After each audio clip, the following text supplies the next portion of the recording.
Le 27 novembre 1936 paraissait dans l'Action française un écho de François Vineuil consacré au film américain Dodge Wars. Avant d'écouter cette critique, nous allons faire une courte présentation du film.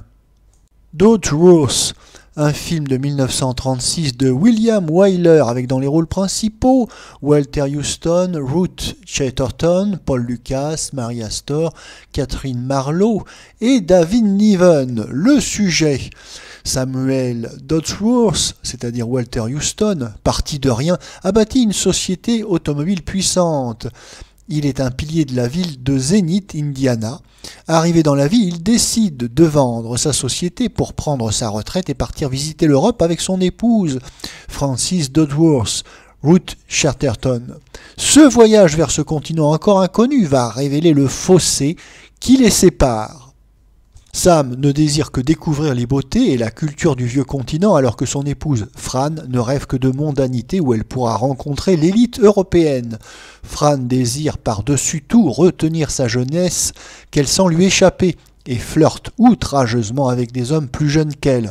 De son côté, Sam rencontre une Américaine qui vit en Italie. Nous écoutons maintenant la critique de François Vineuil de ce film, texte intégral. Dodge Wars, comme tous les romans de l'excellent écrivain américain Sinclair Lewis, est un gros livre chargé d'une vie un peu touffue, bourré de faits et de personnages. Sinclair Lewis est surtout un satiriste, contemplant le grouillement de ses compatriotes à la façon d'un entomologiste qui aurait aussi reçu le don de l'humour. Samuel Dodsworth est un frère de son Babbitt, mais c'est un Babbitt en vacances, en train de découvrir l'Europe, flanqué de son épouse.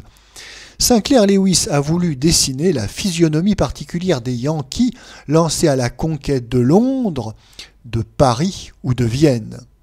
Madame Dodsworth y perd très rapidement son équilibre sentimental. Elle se jette au cou des rastaquaires, des aristocrates déchus qui sont à l'affût de ce genre de voyageuses. Elle se croit destinée à une existence de grande dame, et comme elle approche de la quarantaine, elle pense qu'elle y trouvera une seconde jeunesse. Dodsworth, l'industriel moyen, d'éducation très sommaire, mais homme de sens, essaye vainement de la ramener à la raison. Il finira par refaire sa vie avec une femme moins ambitieuse. Ce n'est pas un sujet très neuf, la multiplicité des observations de Sinclair Lewis lui donne tout son prix. Le cinéma n'a laissé subsister que la banale histoire d'un ménage triangulaire. On perçoit mal l'objet de ce film, long et cependant creux.